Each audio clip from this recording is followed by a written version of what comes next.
اعوذ باللہ من الشیطان الرجیم بسم اللہ الرحمن الرحیم۔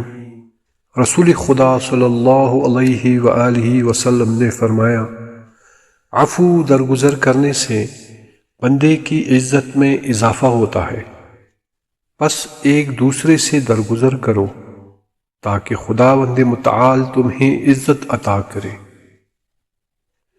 امام محمد باقر علیہ السلام فرماتے ہیں، بے شک بندہ گناہ انجام دیتا ہے جس کی وجہ سے اس کا روزی چھین لی جاتی ہے۔ ہر چیز اپنا اثر چھوڑتی ہے، چاہے وہ اچھی ہو یا بری۔ اسی طرح اللہ کی نافرمانی اور گناہ بھی اپنا اثر چھوڑتے ہیں، چاہے کم ہو یا زیادہ۔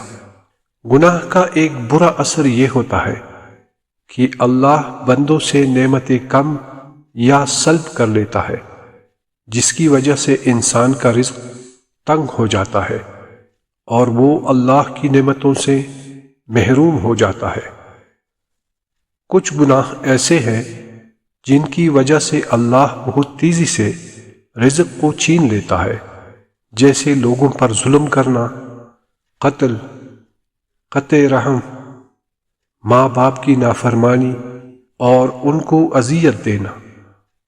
یہ ایسے گناہ ہیں جن کی وجہ سے اللہ بندے کا رزق تنگ کر دیتا ہے، لہذا جو وسعت رزق کا خواہاں ہے اسے چاہیے وہ گناہوں کو ترک کر دے تاکہ تنگی رزق سے محفوظ رہے اور اللہ کی نعمتوں کا سلسلہ باقی رہے، اور اپنے گناہوں سے توبہ کرے اور آئندہ گناہ نہ کرنے کا پختہ عزم کرے اور اللہ کی نعمتوں کا شکر بجا لائے۔ امام حسن مجتبی علیہ السلام فرماتے ہیں، کھانے سے پہلے ہاتھ دھونا فقر و تنگ دستی کو ختم کرتا ہے اور کھانے کے بعد ہم و غم کو دور کرتا ہے۔ امام جعفر صادق علیہ السلام فرماتے ہیں، مومن کی دعا اپنے دینی بھائی کے لیے اس کی پیٹھ پیچھے قبول ہوتی ہے اور اللہ اس کی روزی میں اضافہ اور بلاؤں کو اس سے دور کرتا ہے۔